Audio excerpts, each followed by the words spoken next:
listeners and readers of AwardsWatch.com. This is the Awards Watch Podcast, episode 286. I'm your executive editor, Ryan McQuade, and joining me today is Karen Peterson. Hello. Karen, we're back. We are. Marvel's back. Yeah. It is. We had the summer preview last week. We talked about a little bit, not too much, about Marvel's Thunderbolt. And what would you call that up there with the Thunderbolt on an asterisk? The asterisk. And we're going to talk about the asterisk. We're going to talk about all things Thunderbolts and Marvel, full spoiler review and conversation. So just up at the top here, if you have not seen the first film of the summer, and you haven't seen Marvel's Thunderbolts asterisk in theaters, go and see that and then come back to this. Karen and I are going to talk in-depthly about this movie, and it is the start of summer because Marvel says so. They usually say so, Yes. right? That's when the Avengers movies comes out. 2 years ago, that's when Guardians of the Galaxy came out.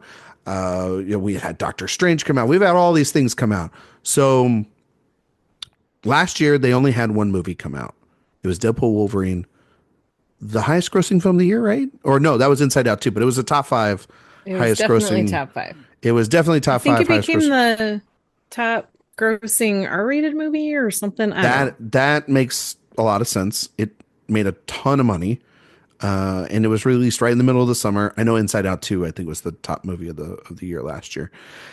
And since then, they've had Deadpool and Wolverine made 1.3 billion worldwide. It was released in July. And yeah, because Inside Out 2 made like 2 billion, if I'm not mistaken. It was. Now we're doing box office stuff here at the top, and I can't. Sometimes, but that's context. Exactly. We're not judging it, but it is context. No, but it was their lightest year, Karen, in terms of releases. Oh yeah, they haven't had just one movie out in ever. Yeah, ever because since 2008. Yes. Well, no, even in 2008 they had Iron Man.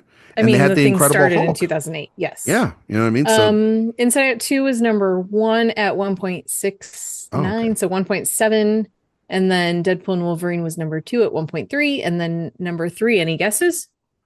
Wicked? Nope, that was number 5. That was number 5. It's an animated movie. It is. And so was number 4. Despicable Me 4.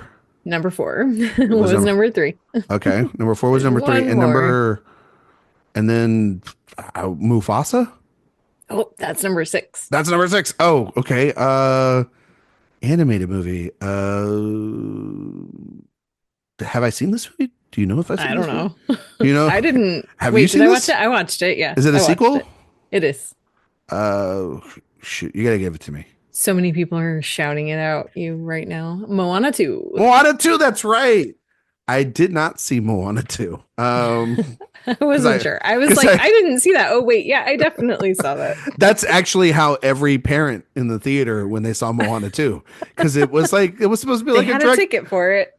It was supposed to be like a direct to Disney Plus movie, and then they were like, "Wait a minute, this property can make us like $1 billion. What are we doing?" And then it did. Moana's huge. I just like in a couple of years when we get Coco 2, I expect that movie to make like $1.5 billion. Coco better because Coco is amazing. I love Coco. Coco's top tier Pixar. Coco might actually be my very favorite Pixar. Really? I've thought about this a lot. Yeah. I'm still an Incredibles Ratatouille boy, Brad Bird all the way. But and then I have Toy Story 2, which is my favorite Toy Story. Number 4 is Coco of all the new stuff. I wish the Pixar movies would be and look as good as Coco. Gosh, I know. Because now, have you seen the trailer for Elio, right? And we talked about this last week, but that movie looks rough. Talk about something that looks like it's for Disney Plus and not for a theater experience. I can't even remember anything about what that movie is supposed to be. I can't believe Turning Red didn't ever get re-released in the theaters it did. Did it? They did when was it? Luca was the one that year. didn't go in the theaters. Well, no, no, no. Yeah. So last year, Disney did a thing where they did a limited release of a couple of films that had not been screened in the theaters. I think it was Luca Turning Red, Soul, and something else. Huh. Was it? I Was can't it? remember. Hmm. Oh, it's like all their pandemic movies, essentially. Yeah, but I don't think Onward was one of the four. No, Onward was in theaters. That was one of the Because last that films came I out. saw. Yeah, Yeah. yeah. So I don't remember what that fourth movie was. That was when the world said, "What if we put Chris Pratt and Tom Holland in a movie together?" That I wasn't a Marvel liked movie. Onward. It is a good movie. It's really good. Yeah. I think it's better than Soul, but As a movie, yes, I would agree. There I'm are not a things about Soul that I like better, but like yeah. I don't think Soul is a terrible movie. I think it's beautiful, but the story is a problem. Yeah, that's a rough movie. It's a Pete Yeah. Doctor thing. I'm not a doctor guy. Um, Not a doctor when it comes to Pixar's, but in general, I believe in the people in the medical field. Okay, thank you for clarifying. 'Cause I Well, was yeah, I gonna don't want our listeners out there to think I'm like some crazy guy. pound around with RFK. Oh no, I have an impression. I'm not doing it on the show. I did it once. I did my, and I'm not doing it on the show, but I did my impression in Costco with the wife, and then she did hers, and hers is much more terrifying than mine. And we got looks, and I said we cannot do this in public ever again. Anyway, we're here to talk about Thunderbolts asterisk. Oh yeah, that Karen, you did the review up on the website. I did. Did you see Captain America: Brave New World? I did. Did you like I've that? seen all the You've seen Marvels. every Marvel. Yeah. Have you at least in theaters, right? Have you seen all the television shows? I'm a little bit behind on some of the shows. Okay. How are I've you seen everything pertaining to this release, though. Okay. How are you with Marvel as a property? Where are you at? Where's your fatigue level with it? You know, I thought that I was not fatigued. Okay. I love Marvel. I like how your preference. I thought I wasn't. I thought I took a 5-hour energy drink on this and this now, yeah, franchise. that's where I'm like, I don't know. I don't know if I've hit Marvel fatigue or if I'm just tired of mediocre movies. Like, where is it? Maybe I'm a little bit because I was harsh on this one and I was actually surprised by my own reaction. And a couple of people read my review and reached out to me and they're like, man, I was really hoping this movie would be good. And I'm like, I was too. And it's also not terrible. It's not. But in general, like, I mean, I really enjoy them. Even lower, like even bottom tier Avengers, like MCU movies, I have enjoyed. I defended Thor the Dark World. Whoa. Like, yeah, like that's me. I enjoy Ant-Man. I think Ant-Man's fun. Quantumania, not so much. Oh, I But actually like Quantumania. Oh, wait, not Quantumania. No, Ant-Man and the Wasp is the one. Ant-Man and the Wasp is great. That one's fun. Yeah. But Quantumania's even bad. Quantumania, I didn't think was as terrible as other people did. I really liked the Eternals. I had so much fun with the Marvels. That's a good like, movie. yes, thank you. I was so happy. One thing you asked about Captain America: Brave New World. I did not enjoy that movie. I think it had a lot of problems, but I was so happy that they finally brought the Eternals back into it. Mhm. So I was like, oh, good. All I right. just We're wish it not was gonna in just... I wish it just was in Eternals 2 rather than in Captain Yeah. America 4, you know, Yeah. or Yeah. 4.5 since like the television show happened as well too. So, Right. And I think we'll talk about when we get through this. I think we need to talk a little bit about Captain America and Sam Wilson because we at will. the very end of this, I have some thoughts and questions. Oh yeah, yeah, yeah. We're gonna But talk about basically, those like, all the through. yeah. But basically, like every time I see a lackluster Marvel movie, I ask myself, am I fatigued or does this movie just kind of suck? Mm. And I'm never sure. I enjoyed the crap out of Deadpool and Wolverine last year. I thought it was a lot of fun. I sobbed through Guardians 3, you know, so I thought Guardians 3 was really good. I just think Gunn making that like a really depressing Guardians rocket movie was really smart. I thought Deadpool Wolverine was an interesting idea. as a way for Marvel to look back at really the thing that inspired them the most.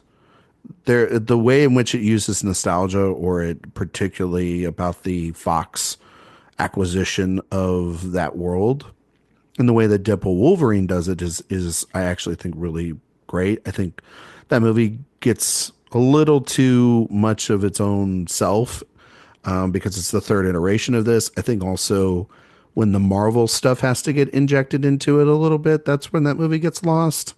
Overall, it's like an interesting exercise and fun for the most part, but not like a particular like movie I'm gonna like say this is top tier, even though I know what's coming, which is essentially retconning everything that ever happened, potentially in the Fox universe, in order to bring it in for Doomsday and the other Avengers movie that's coming out in the next 2 years. But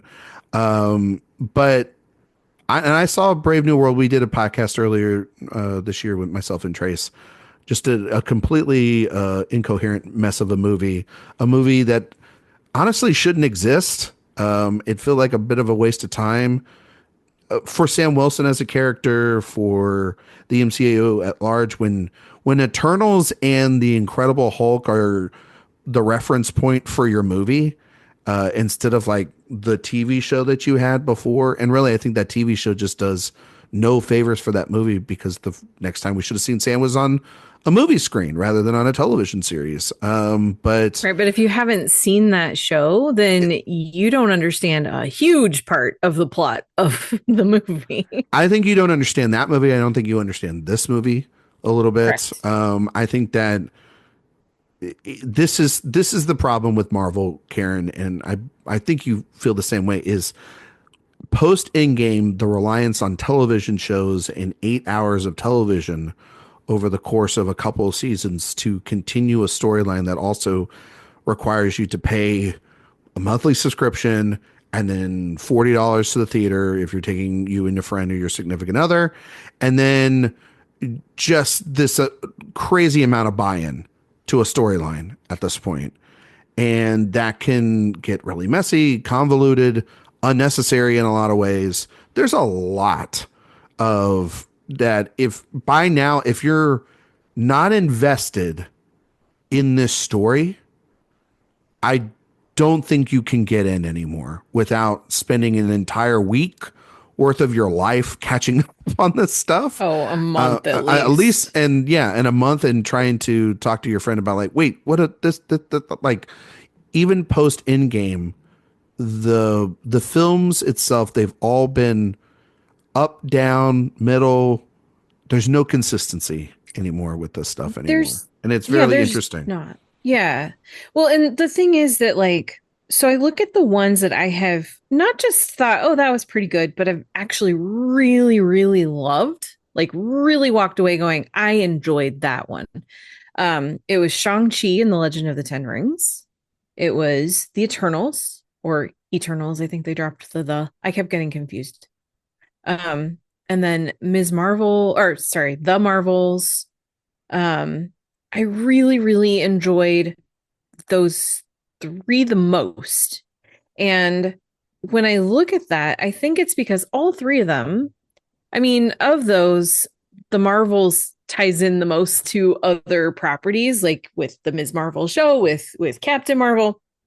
So that's the only one where you kind of have to at least have a general sense of who those characters are to go into the movie. But even then, they made a movie where you don't have to know a whole lot. You don't have to have just, you don't have to do a whole, I think the director even said, you don't have to do homework to enjoy this movie. And that's the case. Eternals was completely separated from the rest of the MCU. Shang-Chi introducing a brand new character that was not part of the MCU. And I think that is what has really been sort of the winning factor for these specific movies, because there's no required viewing in order to understand them, to follow them, and to enjoy them. And specifically in the case of the Marvels, that movie exists just to be fun. And I like that. And like, I mean, I'm going to go there. I'm a fan.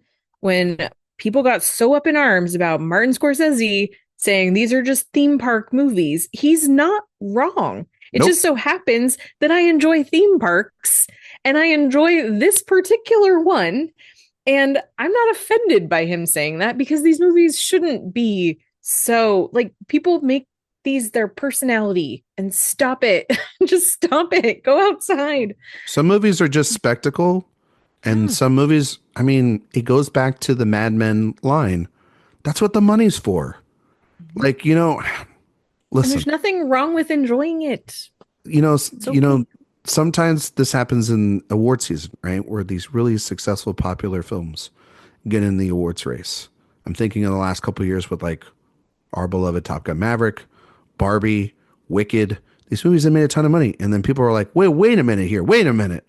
Why aren't they winning on the Oscars? Like, well, for some of those films, which are pure entertainment films, the money is already the win for those things and those filmmakers. Now, sometimes that also can translate into, an Oppenheimer, which makes $1 billion and then also wins Best Picture. And, that's the cross culture between a serious drama versus, an action film or a comedy or a horror film or a musical.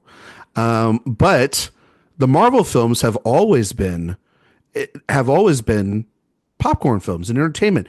It just so happens that then something like Black Panther becomes a cultural phenomenon and pierces through not just being a comic book movie, but being a generational film for so many people. And I think people wanted that with like even like Endgame, but like that didn't happen with Harry Potter. Like we were talking about it on Director Watch over the next couple of weeks with Peter Jackson. Like Lord of the Rings was a contained trilogy, 3 films that was considered very serious dramas and stuff. And the Harry Potters came out at the exact same time. Those were the entertainment. Those were the family films. Those were the kids' movies that then blossomed into this giant franchise. And so it's not always a 1A, 1B sort of situation. Certain films function in different ways. Sometimes I wish that it would factor in a little bit more. We're seeing that a little bit right now, Karen, with Sinners, where there's a lot of conversation already where this movie's making a ton of money and it's online and people want that to succeed as well. And maybe it does have potential later in the season, in the year for some awards consideration, but it's not always the case. And again, it's a small group. When it's a couple thousand people, and are they even watching the films? You know what I mean? Like now they have to. But the point being with these films is they're different vehicles, right? And for Marvel films like the Marvels or in the case of Thunderbolts or something like, people don't consider those more than popcorn entertainment. And it's up to the films and maybe the filmmakers to be like Ryan Coogler and surprise. And then once the audience gets it, they're the ultimate decider of, is this a movie that is deemed beyond just a regular Marvel film? Does this movie say something more? And I think that's where the cross section then becomes as well too. I mean, Coogler's film is the only one to be seriously taken inside an awards, and even beyond that. I think when people talk about the best of Marvel, Black Panther and Endgame, and maybe the first Iron Man and Winter Soldier are considered the great ones. And then everything else is, you either like it or you had a fun time with it or it wasn't your cup of tea, or for some people they hated it. Yeah. There's a wide range of it. It's like with any franchise, honestly. You know what I mean?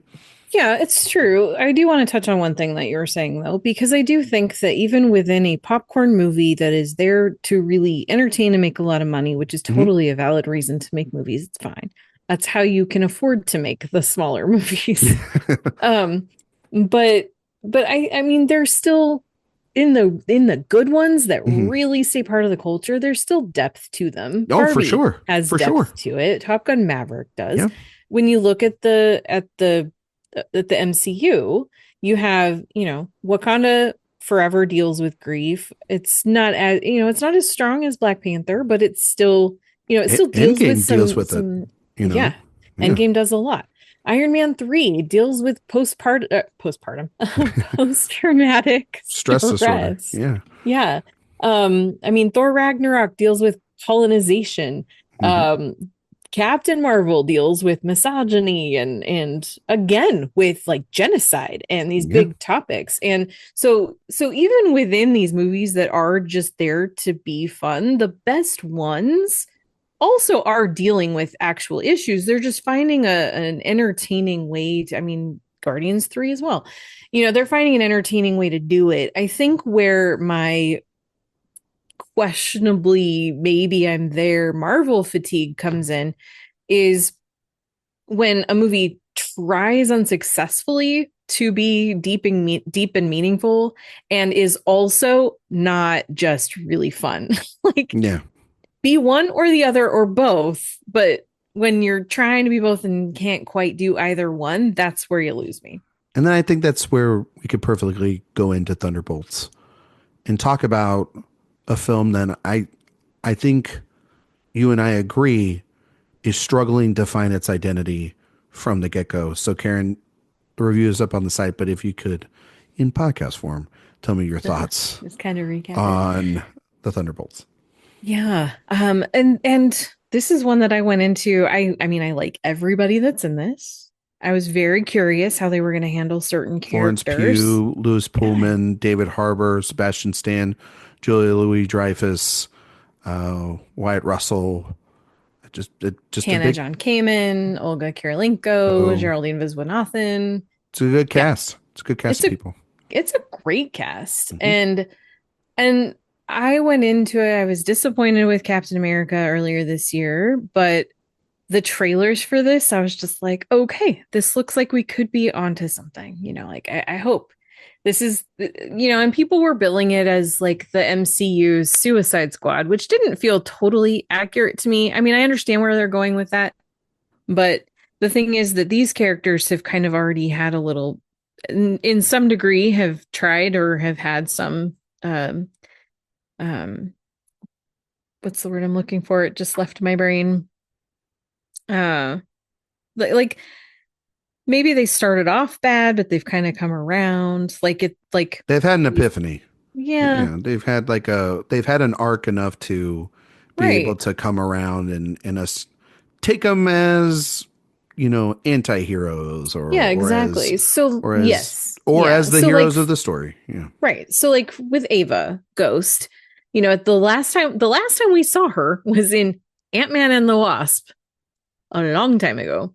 And we haven't seen her. I think there was one mention of her in, was it Secret Invasion? Now I can't even remember. And at the end of that movie, her condition is basically being cured by Janet Van Dyne, the Michelle Pfeiffer character.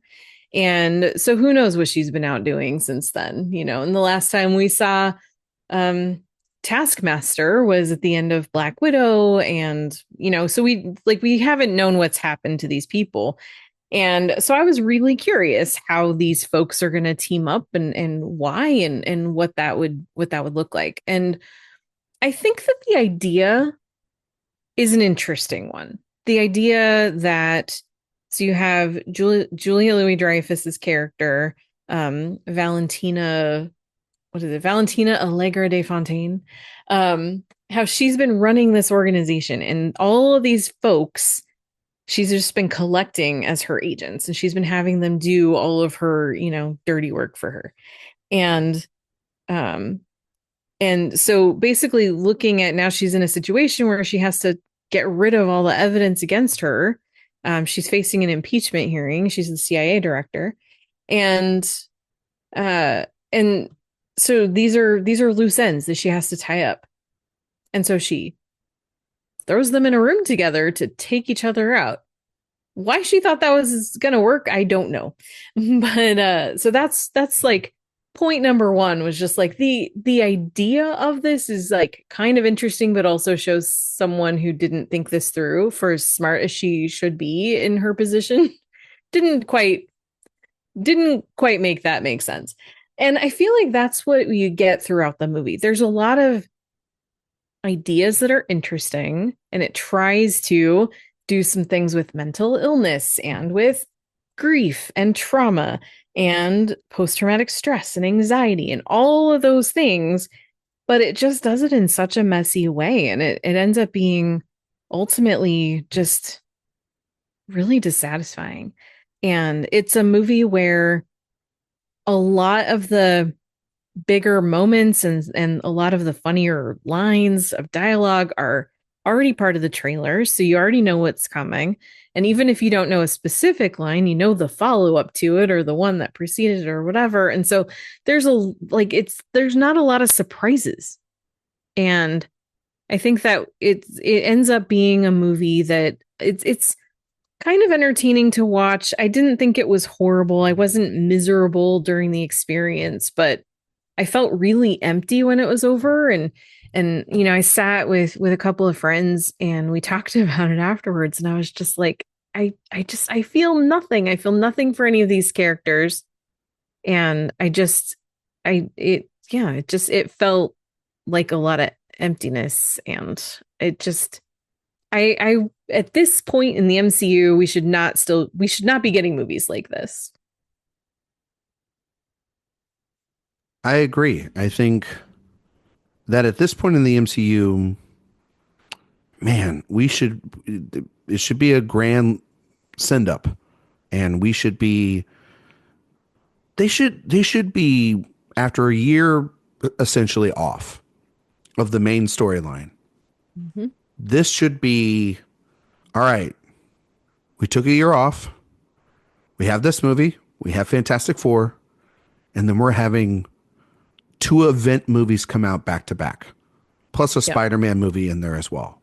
We are going to be back, and we need to take this seriously, because Karen, the plot or the storyline that is of the MCU is as scattered as you're ever going to see it. Mm-hmm. Everybody, like, the thing about the Infinity Saga and why people are so frustrated with Marvel is that we at least had everybody pretty much in close proximity, so that when they all came together by Infinity War and Endgame, we knew where this was going. There was an end point to this story, right? And now since then, it has felt like when they do the NBA draft and they got the ping pong balls in the thing to select who's going to get the number 1 pick and stuff like that. Just go with me, Karen, if you don't know what I'm talking what I'm talking about. Absolutely. But right when they do, or when you do the lottery and it's a lottery and you just got ping pong balls in there, and whatever pops up in the machine, right? Or if you're doing it the old fashioned way, you're just turning it up here, whatever it lands on, you just got to go with it. Right? Because those are the numbers and it's at random. That's what I feel like with storylines and what we've done with characters with the MCU now is we're just put in the machine in an old fashioned system, and we're just going to pray to God that something comes out of this. And when there's no leader, there's no focus. Feige has taken all the goodwill of this, and he's made movies that he promised that would be made by this point, like the Blade movie that's been a colossal disaster behind the scenes. You've got reports this week, literally from today, that Jeremy Renner will not do Hawkeye season 2 because they don't want to pay him nearly as much. And he feels that since his accident, they only want to pay half a person, and how disgusting that sounds like. But then you also have no sense of direction going to this. And the thing about this movie is by the end of it, it gets to the most interesting things about it as a movie and the franchise. Maybe the most exciting, interesting things as the MCU in the last 6 years happened in the end credit scene for this film. Mm-hmm. And yet that's the most interesting thing about this movie. Yeah. And it shouldn't be. This should be a movie where I've seen these people on multiple television shows.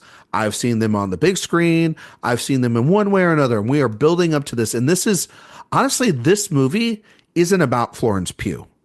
This isn't about Wyatt Russell. This isn't even about Bucky. This isn't about any of the Thunderbolts themselves. This is actually should have been entirely about the buildup and payoff of Julia Louis-Dreyfus's character, because they have teased her and teased her and teased her and teased her enough of that she is supposed to be this unstoppable behind the scenes puppet master. Mm-hmm. And in this movie, the way that they play it out, it is no different than any other appearance that she has in this. They have taken the surprise element of this great actress and of potentially a very interesting character and dumbed it down to what they did with Harrison Ford slash um, Hertz character Thunderbolt Ross, which is they put him in as a cameo. He's a bad guy. We know what his intent, and it's very one dimensional. It's very just like, we get it. He's bad. He doesn't trust superheroes.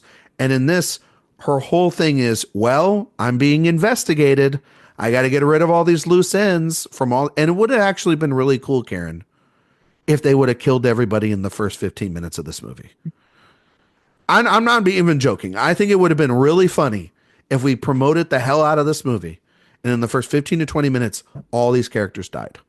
Oh, there would have been a riot if you killed off Florence Pugh. I know, there would have been. Or maybe she's the... And Bucky. If they're like, those are the two survivors. And then it becomes a Florence Pugh, Bucky, it becomes a Elena, Bucky Barnes movie fighting off against Lewis Pullman in The Void.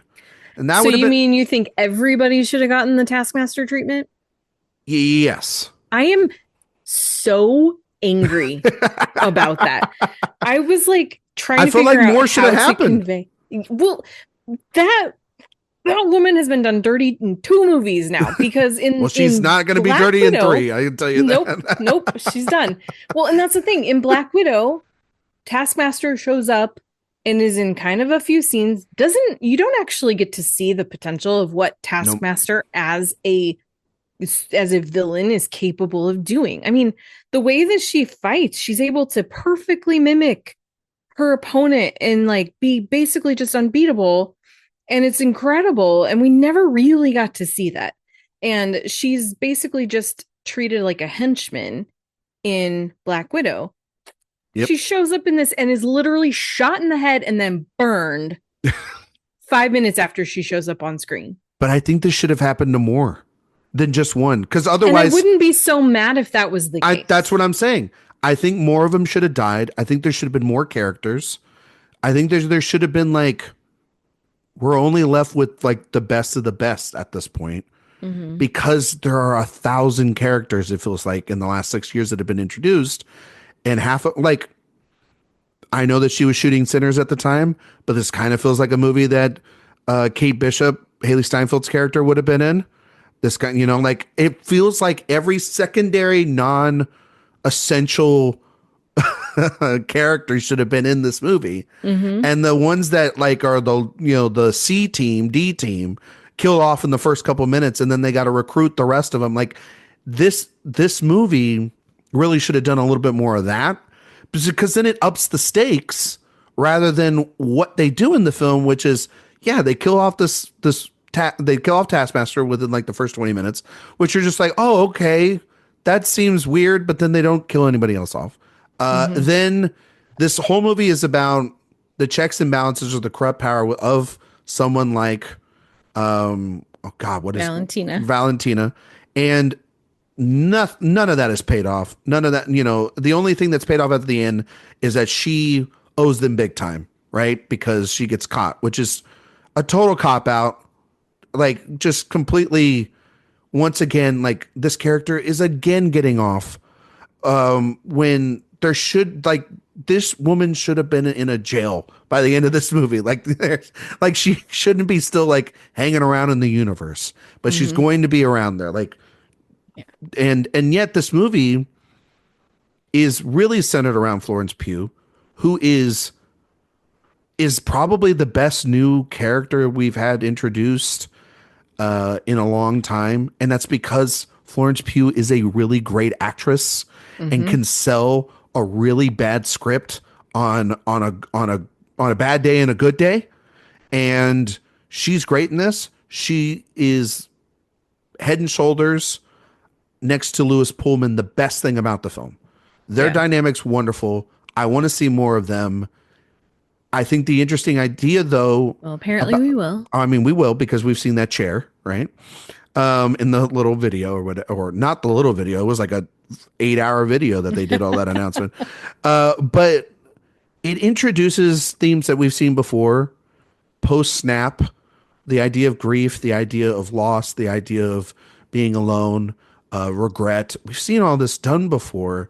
I think the way the film does it is a really interesting idea, especially through Bob or Robert or the Void, or however you want to call him. Sentry, The yeah. Sentry. He's got Which I want to come back to that in a second. he's got a ton of names, but I like the set pieces within there. I think though the problem is it's like this movie should have been even more isolated of an incident instead of it wanted to be the May kickoff movie of the summer.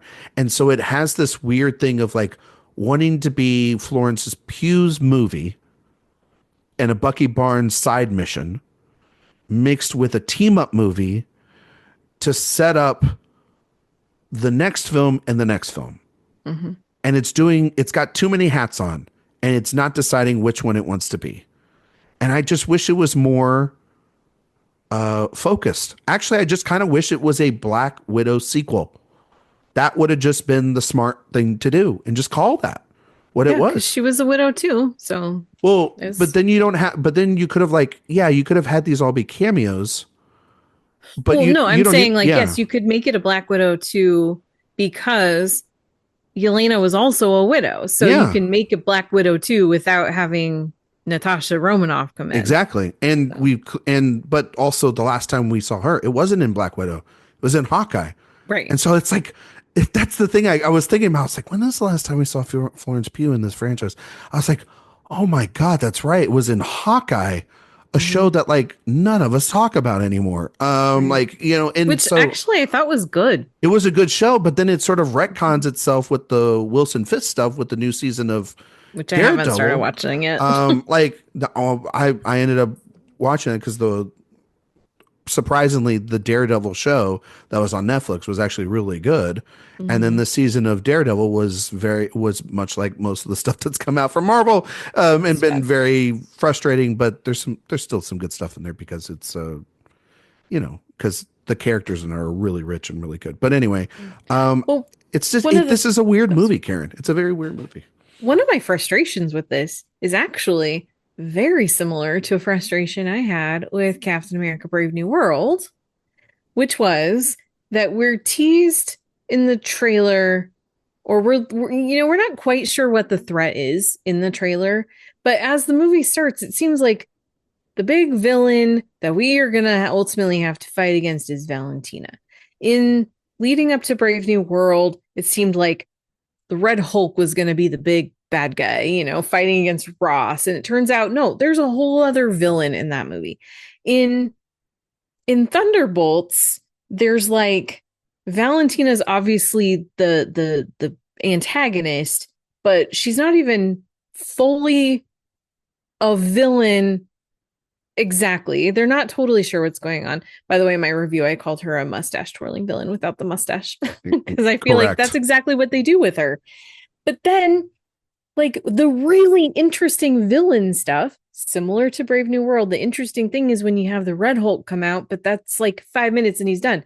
And then they do that again here, where the really interesting thing is once Bob sees his potential, learns that he is the Sentry, turns out he is super powerful, like way more powerful than any of them. And then he has this dark side because Bob is bipolar, and also referred to himself at one point as I think it was a meth addicted sign twirling chicken. So he was bipolar and was probably self-medicating with meth. And so that is going to mean that he has a very dark side too. He has this good godlike side, but then he's going to have a dark side, and that's where the Void comes out.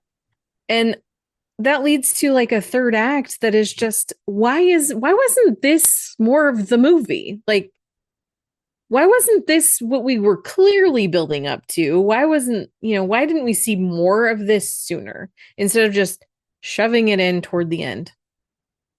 Yeah, I mean, like it's weird because it's also like this movie takes place in like DC, and then the events of the movie happen in New York, but really on like one street in New York in particular, because like the budget doesn't want to like give it this grand appearance. And obviously, how many times are we going to destroy New York in this franchise? By the way, how are we going to do it on the same street? Because this is the same place where the Battle of New York takes place in the first Avengers. Yeah. So like like because they're in the Avengers building. I mean, just like imagine if you're like in New York.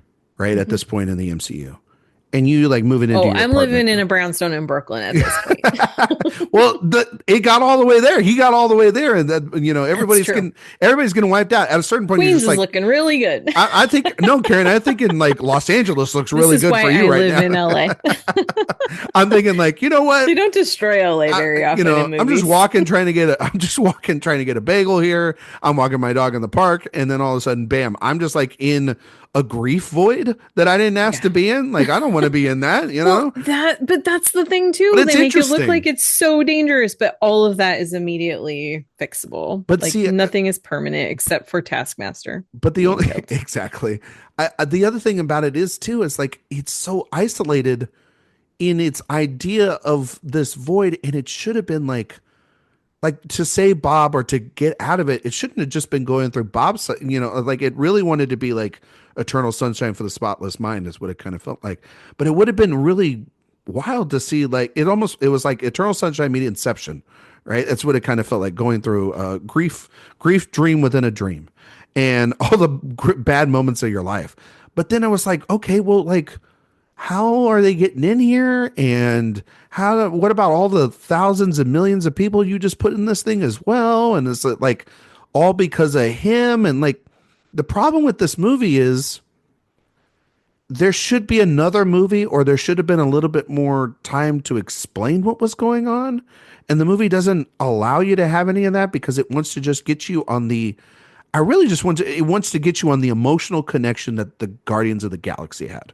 I really think that that's what this movie wants to do. Or not that you have an emotional connection to the Suicide Squad, but it wants you to feel like, okay, we buy in that this ragtag group of people are all together. And I don't necessarily buy it by the end of this, except for, and we can spoil it right here, except for we know what that asterisk is now.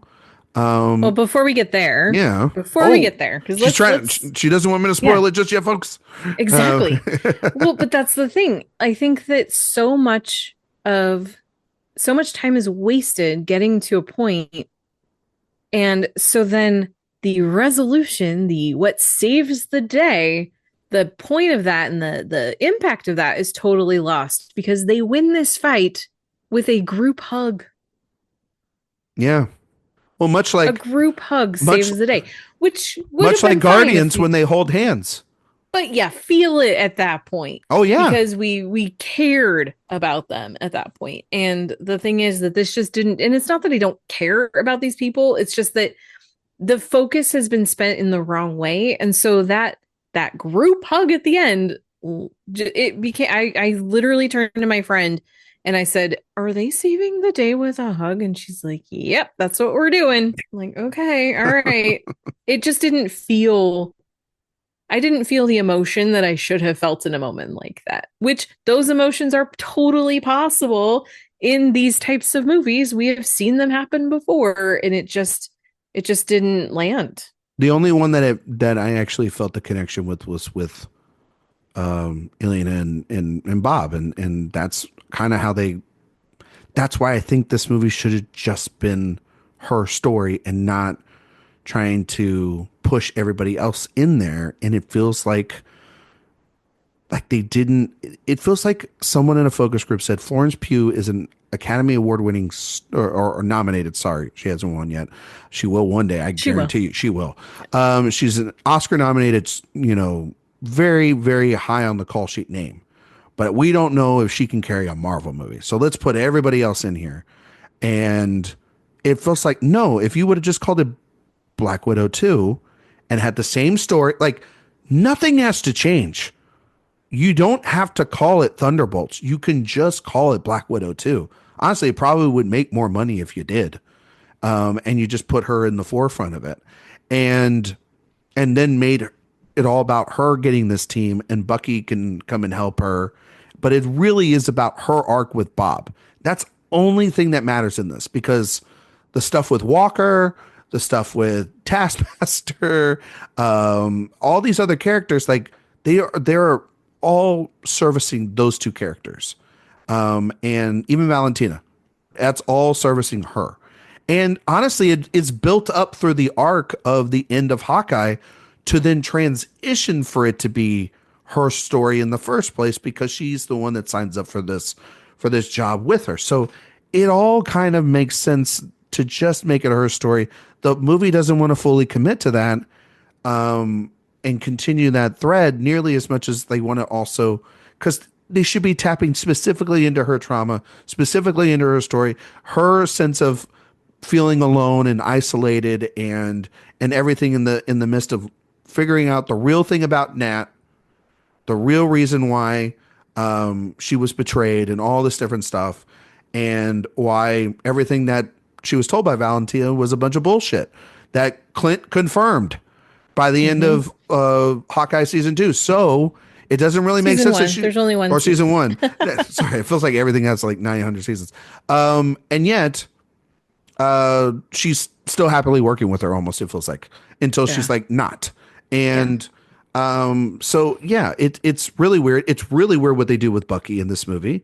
They have him be a glorified congressman, which, I'm sorry, but how did he run an effective campaign? Like, there's this man literally killed He got a lot of people. We know how America voters work. He got elected because people know his name.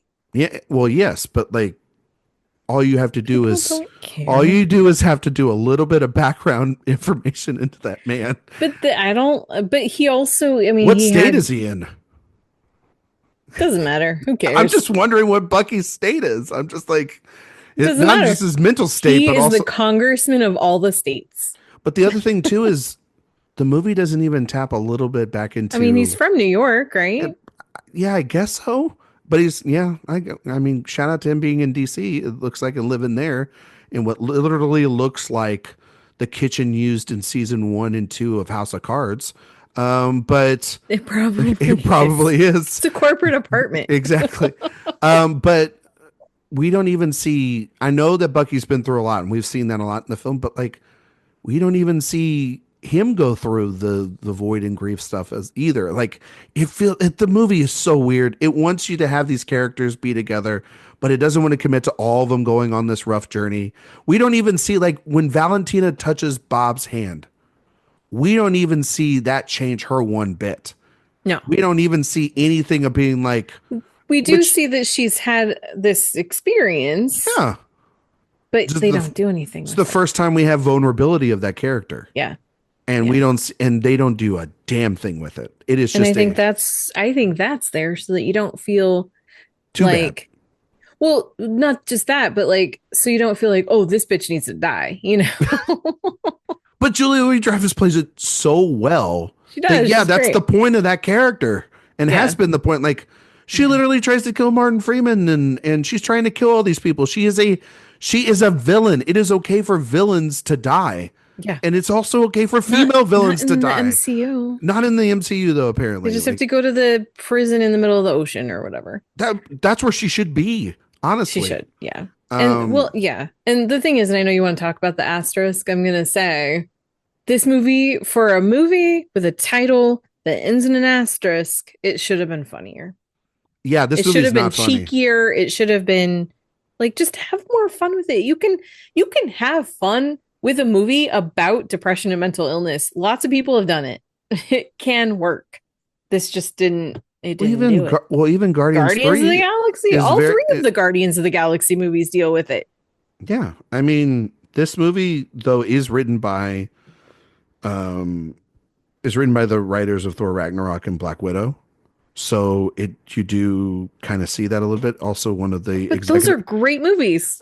Yeah, one of the other writers is an executive producer on The Bear and Hacks, and the director of this film, Jake Shearer, if I'm not mistaken, he did Beef. He directed all the episodes of Beef, and not all of them, was it? I thought it was. It's like 6 of them, so the majority of episodes of Beef. And but like Thor Ragnarok, I think is a perfect example. Comedy that television, movie's funny. Yeah. It is a very funny film. Like, there's stuff in the family stuff in Black Widow is funny when they're having like the family dinner and everything. Yeah. Like, and the relationship between Natasha and Elena in that film is very sistery and very funny and cheeky and playful. Yeah. Within also a movie that by the end gets very serious Mhm. and is able to thread the needle. And yes, like I mean, it doesn't have to be to the point of annoyingly comedic like Deadpool, but it needs to have a good balance. Like this is also the kickoff of summer, and this starts off on like kind of a bummer. Yeah. Like like True. the only one Yeah. in here is that's trying to have a little bit of fun is David Harbour, and it's so much that it feels so over the top. And but that is what that character is, and yeah, it's there's This movie feels free because I think it will make some money. It's actually what's going got to do a well. positive score on Rotten Tomatoes because a lot of critics are just like, sure, at least it's not, Quantumania, I guess, is their mindset. I don't know. But watching this reminded me of years ago when Jurassic World came out and it made $1 billion. And everyone was like, wow, look, this movie made $1 billion. And I was just like, yeah, that's bad because that movie's just okay. And it making so much money is going to tell them that it's fine to make okay movies. They don't have to strive for making great movies anymore. And that prediction has ring true over and over and over again. And I feel like Thunderbolts, if it's successful commercially, I think that's going to be they're going to take the wrong message from that. Well, I think they might not take too much of that message because their next three films are, or their next four films are going to be some of their most popular things that they've seen in the last 5 to 6 years. Um, Yeah, but they got two Avengers movies and a Spider-Man movie coming out, right. and they have And Fantastic Four, Fantastic Four. and they're going to, and so maybe the lessons for this won't be learned until long after that, and that's 3 years from now. Yeah. But So, I mean, but they're the damage, not yeah. because really, honestly, this movie, if anything, and this gets to the asterisk conversation, Karen, the only thing that matters about this movie is what is revealed right before the end of this film, which is clearly is a ripoff of the Iron Man reveal at the end of the first Iron Man, and then what Hmm. is in the end, the final in credit sequence, which is the asterisk for Thunderbolts stands for, Karen, The New the Avengers. New Avengers, and that's a comic book storyline of these younger, newer, off the beaten path characters that aren't your like, it's your new Coke recipe Avengers, essentially, not the original recipe. And some of the original members of the Avengers are part of that, but they're mostly led by somebody new. The interesting thing about this is they are revealed to be the new Avengers. There's the cute thing. That's why like By all the Valentina, by who just Valentina to save her needs to ass. save Grace because she just lost big time. Exactly. And there is the great mid credit scene with David Harbour and the Wheaties box, and it's like, why have they been on a Wheaties box this whole time in the marketing campaign? And then that gets paid off, which is kind of cute. But the interesting thing about this movie is the 2 minute in credit sequence when they're talking about how the world does not see them as the new Avengers. Sam Wilson, who is Captain America, has formed a group. We don't know who is in that. But he has assembled a group that is being more considered the Avengers because he's Captain America. There's an internal fight between the groups as to who is actually that part. And then there is also a reveal too, Karen, of a space war going on at the same time that Mm-hmm. has not been introduced to us yet either. Mm-mm. And yet there is this giant rocket heading to Earth, and it is the same ship that carries four members of a movie that will be premiering later this year in theaters in July. And that's our first sneak of the Fantastic Four.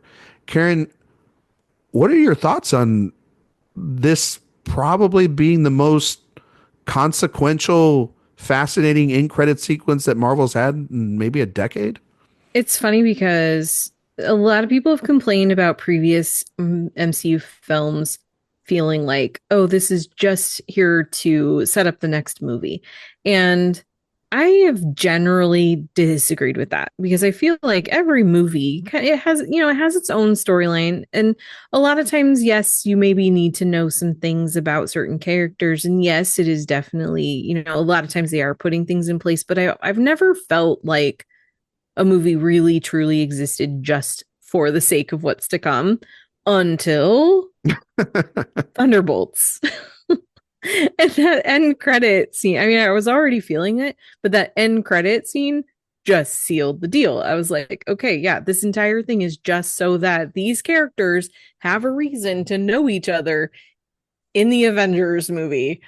And that was very frustrating for me. I also have some questions, and hopefully they will be answered, but I suspect they won't. I have some questions about why Sam Wilson would just be threatening a lawsuit over copyright infringement or trademark or whatever instead of just trying to just meet with these guys. Oh, it sounded like just doesn't make sense. No, it does sound like no, he already bought the copyright. He didn't threaten it. He already bought it. Well, no, he was threatening to sue them for calling them so that's what the conversation is in those credits. He's threatening, like they get word that he's threatening to sue over trademark infringement because they're calling themselves the New Avengers, which is a name they did not give themselves, by the way. Exactly. But they also, but I believe he has the rights, and that's why he's suing, because they're using it. But when has that been established? It is in this end credit sequence, which that's why I find fascinating. But also, Yelena looks at Bucky and says, "I thought you talked to him about it," and he says that the conversation did not go well, which I would like to see. I understand that. That's where I'm saying, like, I don't understand why Sam Wilson, who was a really nice person, we just saw him be like straight up like not putting up with this, and why would he just not have talked with them? Like, they better explain that in this whole, like, that conversation between him and Bucky that didn't go well. It's like, what is going on here? It honestly is.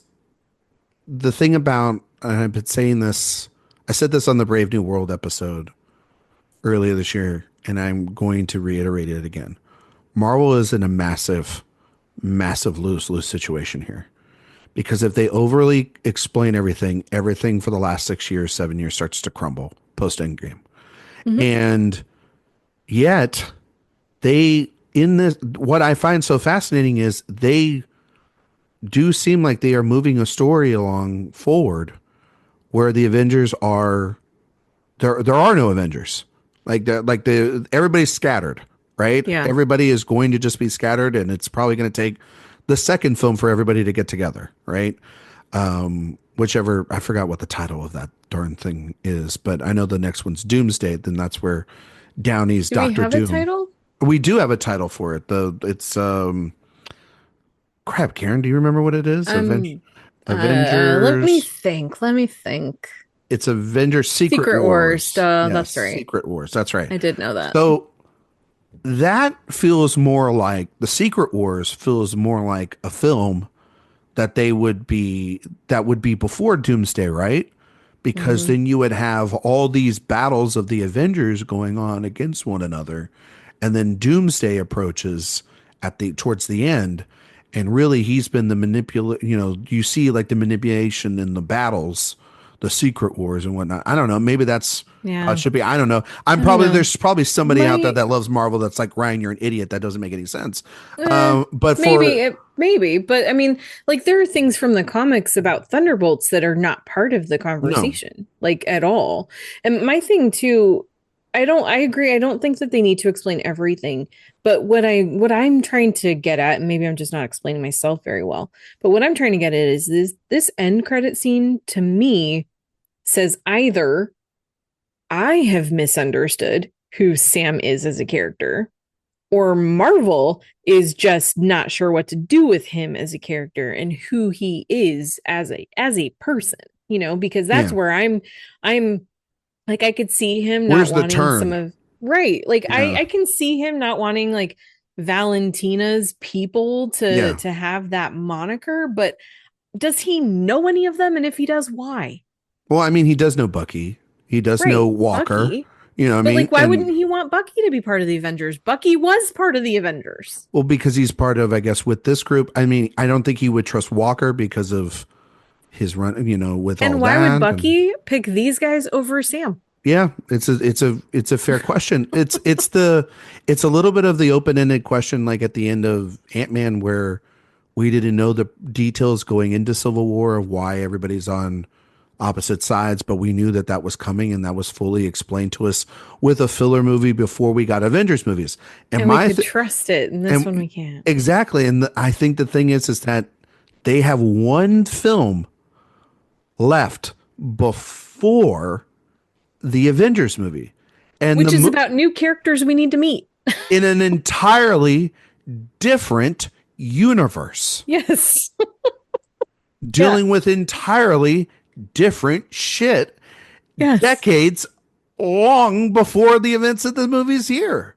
And so we're going to have to figure all that out. And I actually think that stuff will be probably mostly explained to you, but this is the problem with having so many hat on a hats and not having a filler movie before, or something to help guide, or a plan to guide you into an Avengers movie. Because you're right, Karen, the whole first hour of that new 3-hour Avengers movie is going to be explaining where the hell is everybody, why there's a fight going on, and then there's this Doctor Doom guy who we're all going to get introduced to in the mid-credit, if not the final bits of the Fantastic Four movie, and or he's part of the film and we don't know, which could be as well too. And we're going to get all this information, and it's just going to be so thrown in there, and it's going to be a mess. There's no way. And the movie, by the way, just started shooting. This movie's supposed to premiere in a year, less than a year. I don't see how they don't push it a little bit, maybe. But they love that May release date. So they do. And they definitely don't. If they push it, then that's going to make them look bad. So I think they would like to avoid doing that. And I will say credit to Anthony and Joe Russo, as much as I don't like to do that, because everything they've done outside of this universe has not been good. You don't have to. But they did do great work with Civil War and with Avengers, Infinity War, and Endgame. Winter Soldier. Yes, exactly. So like within the MCU, they've done good. They haven't been involved at all in anything that's happened since Endgame. And maybe that's part of the problem. And maybe they can course correct. I know that's certainly what Feige is counting on, but that's just it. And like, because that's the thing too, is like leading up to the first Avengers movie, and then even leading up to Endgame, we had all these characters that we knew were going to end up fighting up against each other. And we also had met the villains of those movies. The only exception is Ultron, which that's a whole other animal. But like going up to Endgame, we had known about Thanos from the beginning. Yeah. So like that felt like we have finally gotten to this moment. You know, we saw Thanos in 2012. We didn't see, and we were introduced to him in the in-credit scene for the Avengers in 2012. 6 years of waiting for this guy for 2018 for Infinity War. So we had like a build-up. It was a proper anticipation. Yeah. Whatever's going to happen in Doomsday, there's been nothing to even tease it yet. The only thing that'll be teased is a movie that comes out in August, or no, July. And that's all you get.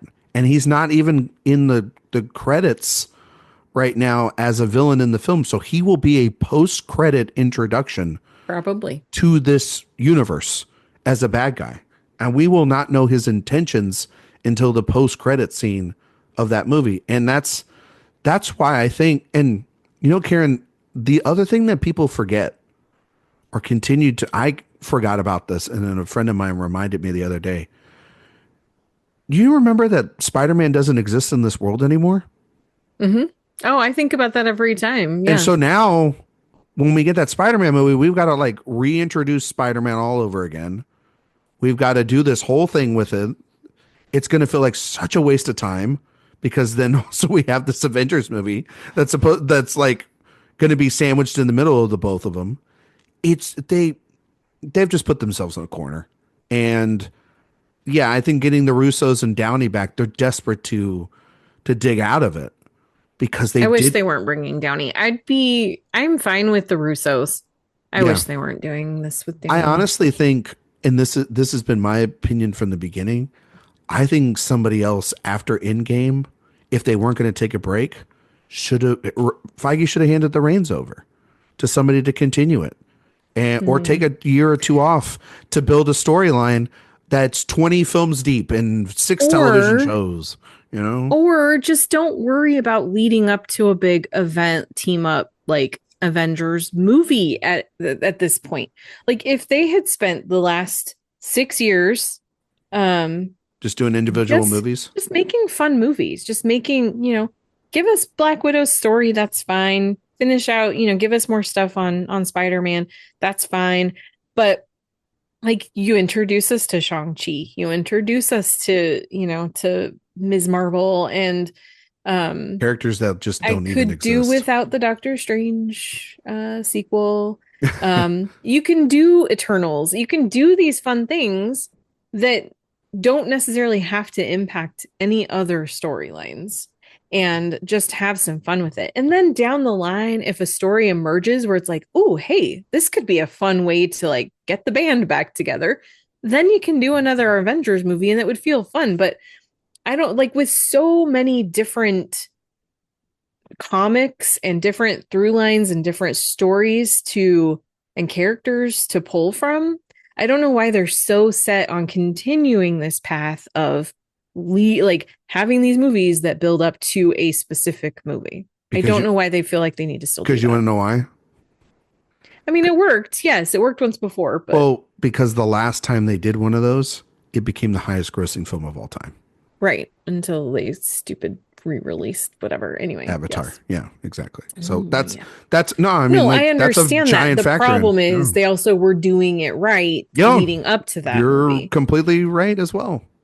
So I don't think after they decided to part ways with Majors and cancel King, which I don't think anybody would have been but I don't think anybody would have been mad if they would have just said, you know what, we're not going to do an Avengers movie in a couple of years, we're going to hold off on that, let's just make some good movies. I don't think anybody would have been upset about it. I think last year should have been the moment where they said, you know what, 2027 2028 is actually the goal for us to release these. And I think we'll do Fantastic Four, we'll do Thunderbolts, and then we'll do a movie in 2026 that sets everything up for that movie. And it's almost like a Civil War, because Civil War and Black Panther set up everything you needed for that final run, and Ragnarok set up that final run. If you hadn't seen really anything up to that point, if you watched just those 3 films, you were good. And I think that there is a movie that is going to be missing, Karen, before that Avengers movie, to explain. It's not even just like Karen and I were talking about this beforehand, because Karen was like watching television series and I was watching some television series of Severance and Andor, and people out there be like, man, these shows haven't come out in like 3 years. Does the average moviegoer remember what happened in Doctor Strange, Multiverse of Madness? Do they remember what happens in Shang-Chi? Do they remember what happened to where Hulk is at this point, where Thor is at, where no one saw the Marvels, so where is Miss Marvel in all this? Where is, does Wanda even exist anymore? Where, we saw Tom Hiddleston's part of all this. Has anybody watched Loki season 2 all the way through? How are they bringing him back? How are you going to explain all that? Like, there's so many characters. There's no way to explain it all. There's no way to do it in one movie. This movie has to now be, I was thinking about this on the drive home, Karen. This movie has to be the length of The Brutalist, and it has to have intermissions. It's going to be at least 3 hours. It needs to be 3 to 4 hours. And I know people will go see it, but these movies have to be extremely long because there's so, maybe not maybe not Secret Wars, but definitely Doomsday has to be maybe the longest Marvel movie we've ever seen. Because and that means longer than Endgame, which was 3 hours long. It was. And so it has to be. And they have boxed themselves into a gigantic corner. And I'm fascinated to see the outcome of it, honestly, because again, I'll say it like I did the last time we talked about Marvel. If this is how they're going to do it, this could very well be the end of it for a while. Because if that Avengers movie stinks, and then the Spider-Man movie, because of the events of No Way Home, they basically reboot the whole thing. And by then we should have the Beyond the Spider-Man or the last Spider-Verse movie, which will prove that you can do isolated pieces of material in superhero worlds and be really great. And if this James Gunn Superman thing works out, and the Batman 2 will be out by then, and there's these isolated things going on in the world, the Marvel machine itself will not be the priority for people anymore. And I think that will be very interesting. But if they stick the landing, it might be one of the greatest cinematic miracles on ever, because right now it looks super cynical and bleak. It could be, yeah. I mean, and this is where... But then we see Fantastic Four and we're like, it's the greatest movie ever. And that's the thing. And like going into Thunderbolts, I was really looking forward to it. I really had high hopes.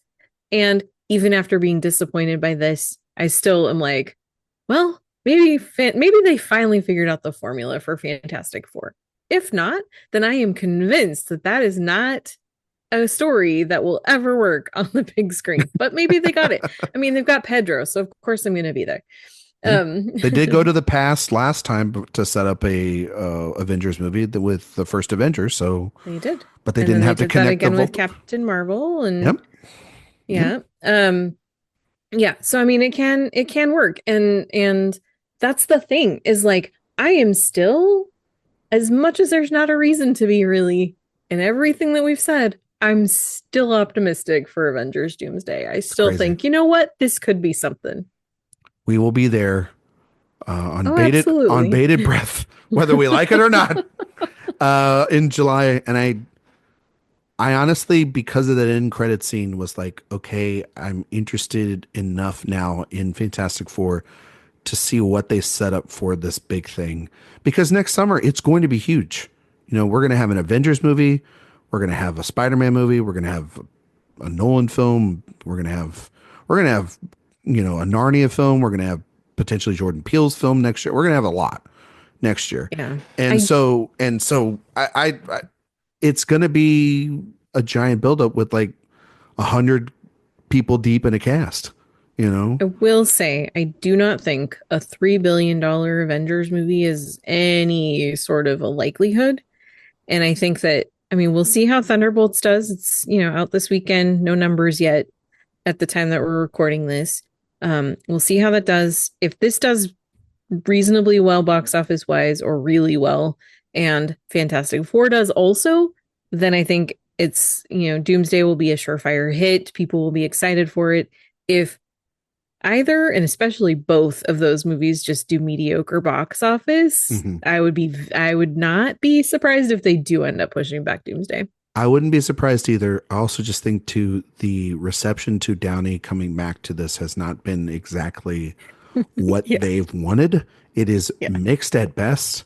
But I say that they'll show footage at a Comic-Con when they have it. Hall H will go insane. And they will lose their fucking minds. And so it's a double-edged sword, because they are so making this for their fans now. But they used to make them for everybody. Like there were my parents would only see the important titles. They wouldn't see anything in between, and I'd catch them up or whatever. But even now they're like, you can't do that now. You can't do that shit now. There's 15 things I have to explain to them. Well, and you don't even know which ones you're going to need. Going into Brave New World, I had no idea that I was going to need to know that much about the Incredible Hulk. You needed the second film and the 26th project. You know what I mean? Like it's the one that nobody has referenced in 15 years. That's pulling That one, nostalgic yeah. completely out of your ass. And just like, Hmm. I didn't know I needed Tim Blake Nelson's character going into this. You know what's Hmm. great about the Alamo Drafthouse? They help you explain to you a little bit of what, or get you, the pre-show that they do. Uh, God, they help you explain so well. That helped me so much today when I saw this. I was that's like, good. oh, okay, cool. Yeah, that's where that person is. And that. Okay, cool. All right. I don't need to pull, I didn't need to pull it up on my phone before I got in the theater. Thunderbolts, a weird middle of the road. I wouldn't even say recommendation. Just if you're going to see it, go see it. You know, you're going to see it. If you're not, you're not going to see it anyway. It's a fascinating sort of study, the MCU right now. We're going to talk about it more later in the summer when Fantastic Four comes out, and finally maybe have a little bit more of a game plan for them going forward. Karen, the one other thing that we didn't talk about with Thunderbolts briefly, and we're not going Mhm. to go into this too in depthly, is the fact that this is a team up movie, and it's a terrible team up movie in a lot of ways. Like the team up portion of the movie is not fun, you Yeah. know, and that's what it's billed as, is like this ragtag group of people coming together, and like that's actually the least interesting thing about it, and that's where the fun that you mentioned, the humor, should have come from. Yeah. I mean, So I don't hate the idea that they're thrown into a room to kill no, each other and then realize, although it took them too long to realize it, but then they realize, oh, wait. yeah, we realized it the moment she was walking in. You know what I Yeah. mean? Like, Yeah. if the audience is ahead of you in a movie, that's not good. I always Right. say that. You know what I mean? The movie should be ahead of the I audience. mean, there is that element of suspense of sometimes when you are ahead of the characters and that builds that suspense of like, oh no, what's going to happen? But it shouldn't be That's midway through a when the movie, though. hell are they going to figure this out? That's midway through a movie. This is like, Right. again, 20 minutes in, and you're like, Hmm. this is, Yeah. okay. This should be fun, right? Yeah. So I I just did wanted, like the T2 reference. I did like that. I did like that. T2 slash I also saw shades of Mission Impossible 2 motorcycle stunts as Yeah, well. I'm just saying. I agree. I was feeling a little bit of like the oh god, Ghost Protocol a little bit in that room Hmm. as well too, especially like with Renner and who are you really and all that. Yeah. Karen, I was going to ask you, just in case people don't want to go and watch Thunderbolts, if they want to watch a good team up movie, if you had one or two you wanted to just kind of mention, or a couple you Oh wanted to man. just throw out there Only real one quick. or two. Can I You just can rattle off a you can rattle off few? a few, as many as you want. Okay. Seven Samurai. Yeah. And if you Excellent. don't, and if you want to watch the American version, The Magnificent Seven. If you want to Also watch it, very good. very good, both of them. Both versions are great. Not the one with Chris Pratt. No, no, no, no, no. The original. Though that's The Karen's original favorite remake. movie of all time. Lies. Um, another one, Sneakers. Yeah. I I watched Sneakers on a VHS when I was growing Oh up. wow. That Yeah, was we so rented it wild. a lot. No, We rented it so it often. wasn't a I don't know rental. why we didn't buy it. My dad recorded it on TV on We had a few of Showtime. those. Yeah, and I still have the bootleg Star Wars my dad made from TV. and he has it like on marker on the Yep. tape. Yeah. Yep. Oh, there's nothing better than that. With the number, like the tracking number, so that when you're fast forwarding, you know exactly Yeah, what where to spot go. to. Yep. Yeah. Yep. Our parents were smarter Um, than us in a lot of ways.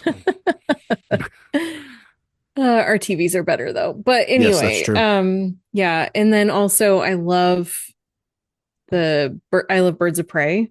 Yeah. Talk That about it. one's Talk about a comic book movie that can be a team up movie. so good. Yeah. And then I'm also going to just take the moment because I can to just talk once again about how much I love the Lady Ghostbusters. There you go. I would say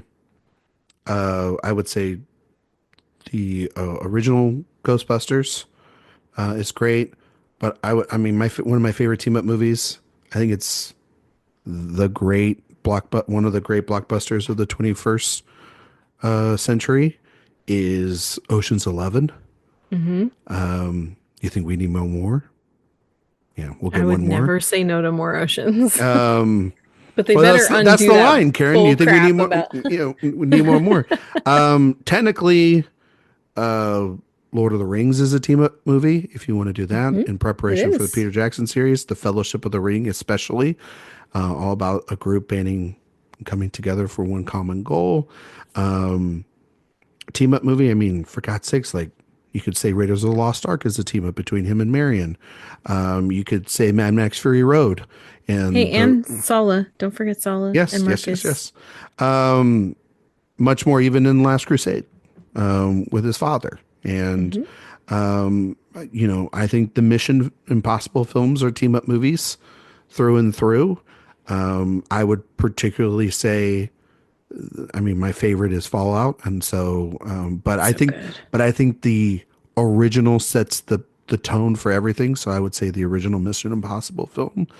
And then, Karen, do you have any more real quick while I look up a couple more? I would also say, I mean, they're kind of forced together, but like the Top Gun movies, those are Yep. kind of team up movies, I would say. What else? I don't know. There's a ton. So many. There's so many. I mean, some of the Marvel movies, the first Avengers was great. Yeah. I think that Fast Five is a great team up movie. They team up at the end with The Rock to steal from the guy that screws them all over. That's wonderful. Yeah. I think, I mean, like Guardians is a perfect team up movie. In a Guardians, lot of ways. actually, I think Guardians and the Avengers, I think, are the two that really fit kind of what we're thinking about with a movie like Thunderbolts, that same type of idea. Going back to Westerns, I think Tombstone and The Wild Bunch are perfect team up movies. X-Men First Class, if you're going to talk about another comic book movie recently as well. There's a ton of them. Go out and see all of these. Armageddon. Ben Affleck's been talking about Armageddon, yes. been talking about getting that 4K. It's a team up movie. They have to get everybody together. So yeah, those are just a couple. The Sting. The Sting, perfect team up movie. Oh man, I like the Sting. It's so good. Why do too much pretty in one movie though? Why do people not like the Sting? Is it because it's not Bush Cassidy? People don't like this. Yeah, people don't like the Sting. Yeah, people don't like the Sting. Who doesn't like the Sting? I'm telling you, people have turned on that movie. Why? It's weird what movies people turn on. It is, but like somehow I have mercifully not been part of that. Don't discussion. go on Letterboxd. It feels like a lot of your mutuals. No, are I went to Rotten Tomatoes and it's got a 93% tomato meter and 95% on the audience score. So. I would say like Letterboxd is where it's mostly turned. Like people are like, it's not that good. Well, no, I need to see what these losers say.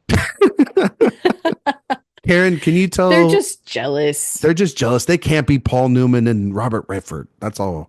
Karen, can you tell everybody where they can find you and all your work on the internet?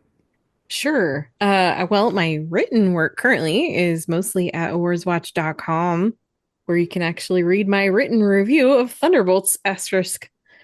And but I also have a couple of podcasts too. I'm on Citizen Dame and the Watch and Talk. Citizen Dame is a film podcast from a female perspective. We actually talk about movies from all eras.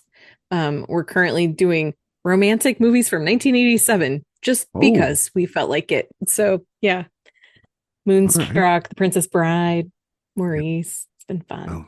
Moonstruck, and then masterpiece. All those movies actually you just mentioned, right? 5 out of 5s. Good. It's been a fun month. Man. And then the Watch and Talk, we just do a weekly review. We're actually going to be I have to talk about this movie again, but that's fine. And it'll then it'll be fine. I'll get through it. And then you can contact me on social media. I am on Instagram, Letterboxd, and Blue Sky at Karen M. Peterson. You can find me on Twitter, Instagram, Letterboxd, Blue Sky at Ryan McQuade 77.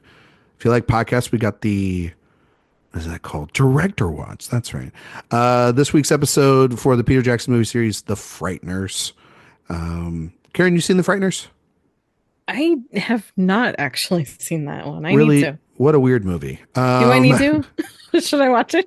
If you want to listen to the episode, we have the great Brian Tallarico on with us to talk about The Frighteners. So Karen, if you want to watch it, you're more than welcome to. No one Maybe I'll is. just listen without watching That's it. fair. You could do that too. It was a great conversation that we had with Brian.